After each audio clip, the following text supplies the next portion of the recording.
Over the course of this deep dive series on self-competition, you now know the 4 signals. Intensity is choosing harder. Volume is staying longer. Density is tightening the space. And quality is holding the standard. Each signal is a variable you can manipulate. Each variable is a language the body understands. Together, they form a complete vocabulary for training. If you can describe a training adaptation, you can describe it in terms of these 4 signals. But the signals are the how. They do not tell you who is competing or what they are competing against. That is what this final deep dive answers. We're going to explore the self that competes. Today, we define self-competition by introducing a framework that makes sense of everything the 4 signals have been doing. The 3 selves. The conditioned self, the choosing self, and the preferred self. And the competition between them that turns training into transformation. Hey there, it's me, Core, and you're listening to Exercising Consistency, from fitness to flourishing. The 3 selves are not 3 different people.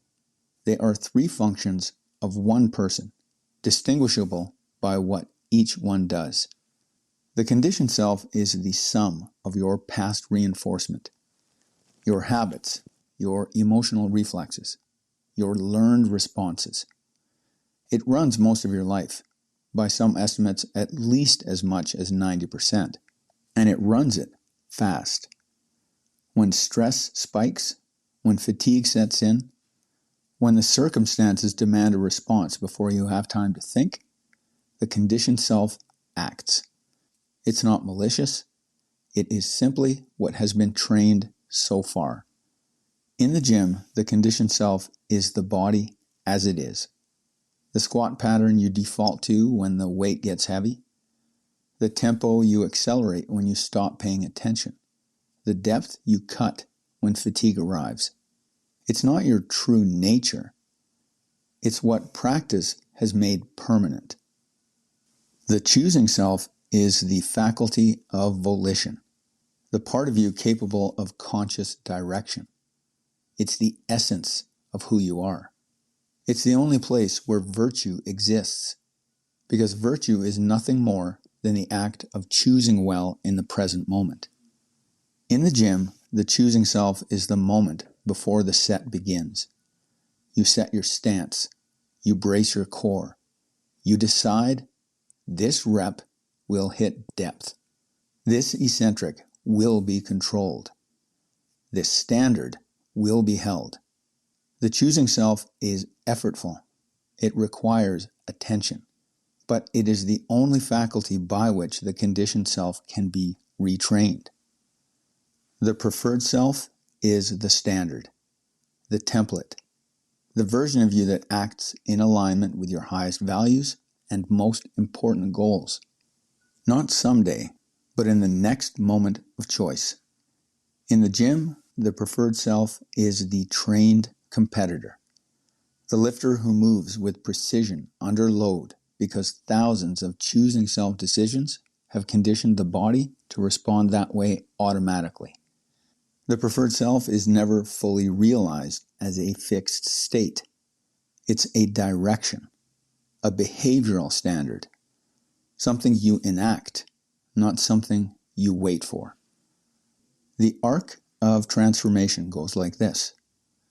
The choosing self trains the conditioned self to be more consistent with the current iteration of the preferred self. Then, the preferred self rises because what you consider possible for your own excellence evolves as your skill improves. The arc can continue as long as you choose to make the effort to develop. Self-competition is the choosing self using the 4 signals to close the gap between the conditioned self and the preferred self. The conditioned self is the adversary, not the enemy. An enemy is someone you aim to defeat. An adversary is a sparring partner, someone who tests you, reveals your weaknesses, and helps you to improve. The conditioned self does exactly this. It is fast, automatic, and efficient, but not necessarily aligned with your preferred values. When it takes over, when the depth shortens, when the tempo accelerates, when the standard drifts, it's not betraying you. It's showing you what has been trained so far. That information is the starting point for the next choice. The preferred self is the standard.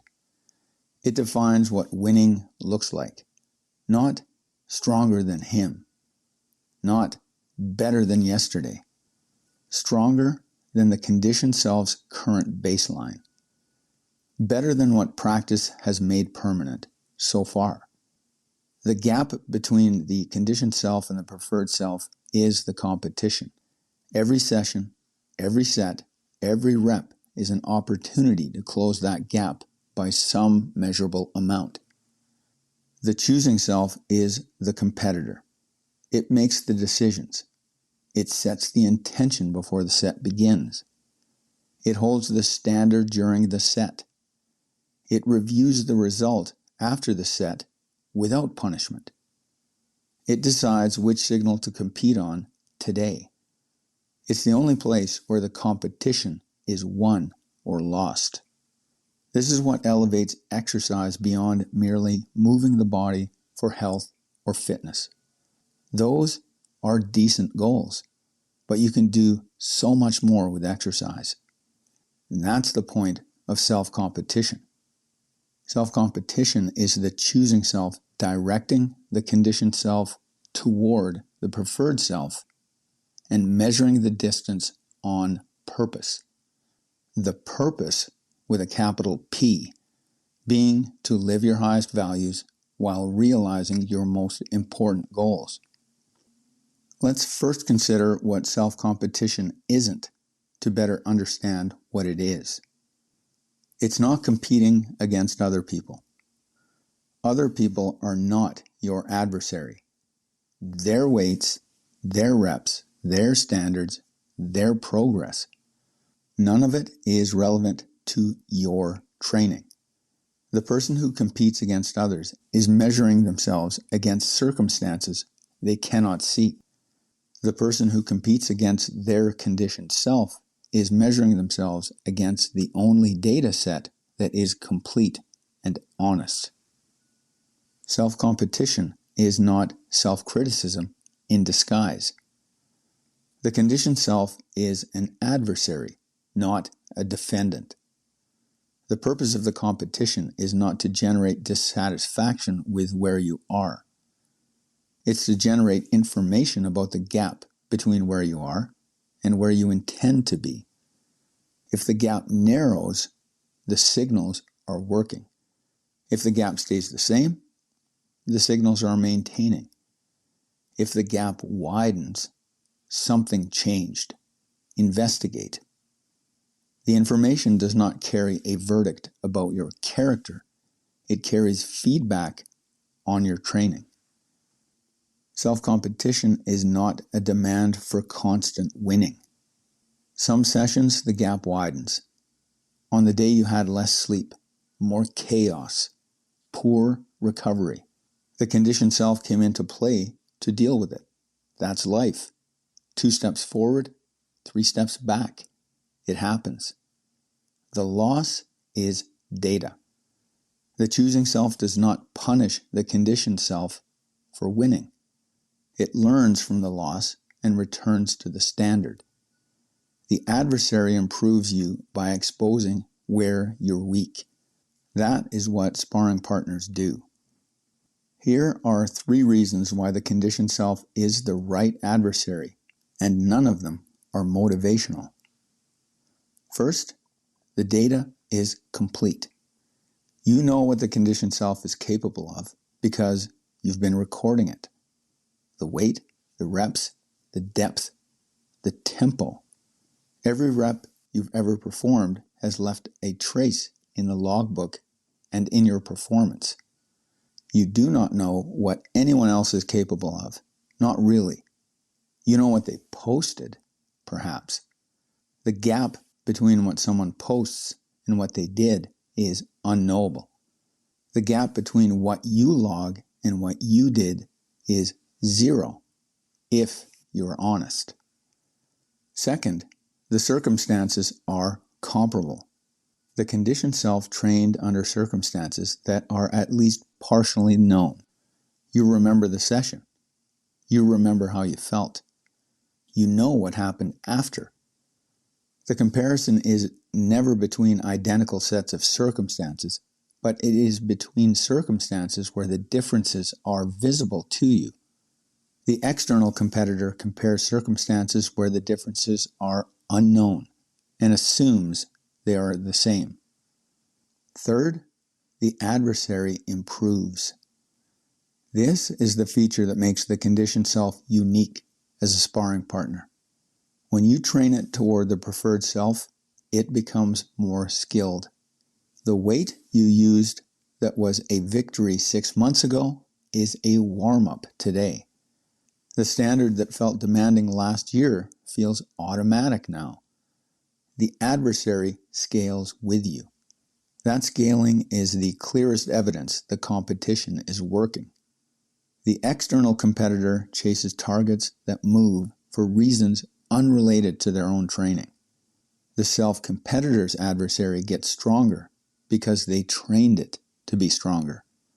The feedback loop is closed. Self-competition without measurement is a vibe.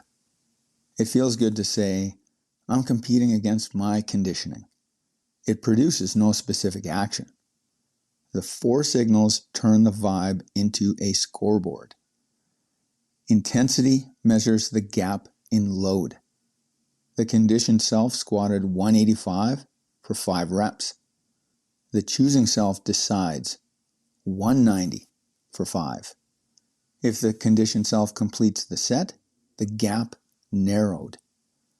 The standard, the preferred self, is 1 increment closer.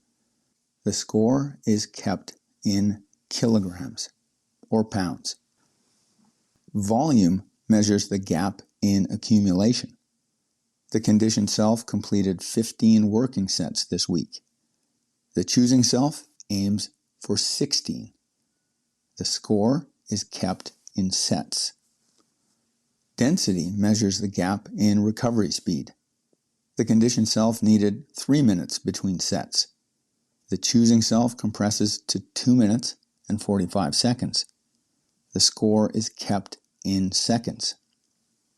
Quality measures the gap in consistency.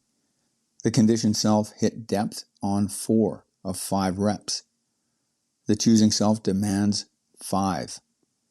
The score is kept in the standard that was held. Each signal provides a different dimension of the competition. You do not need to win in all 4. You need to win in 1. 1 signal moved closer to the preferred self is a victory. The victory is specific. It's measured, it's recorded, and it tells the choosing self where to direct the next session. When the adversary is the conditioned self and the standard is the preferred self, training changes. The session is never meaningless. Even a session where every signal regressed produces data. The data says the gap widened. The choosing self asks, why? Recovery was incomplete. Stress was higher. The circumstances favored the adversary. The session was not a failure. It was intelligence. And the intelligence informs the next choice. Progress is never ambiguous.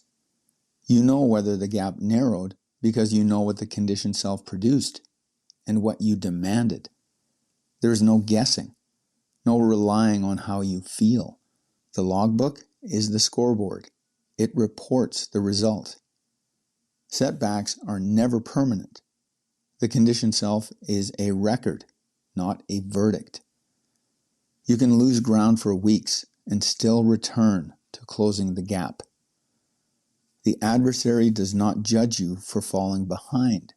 It waits, and when you return, it is ready to spar again, stronger than before, because it has been training the whole time. Knowing what self-competition is does not tell you how to calibrate it across the four signals without burning out, without losing heart when the gap widens, or without competing on all four signals at once when attention is finite. In the next episode, we look at how to calibrate self-competition, choosing which signal to compete on, accepting when the adversary wins, and learning the discipline of the choosing self, the return to the standard without punishment. Until then, identify your adversary, not as an enemy, but as a sparring partner. What is your conditioned self currently capable of? What would the preferred self demand? The gap between those two answers is the competition. The next choice is where it begins. To exercise consistency and become the person who uses self-competition to train for every part of your life, join the ACT Score Challenge. That's it for today. Catch you next time.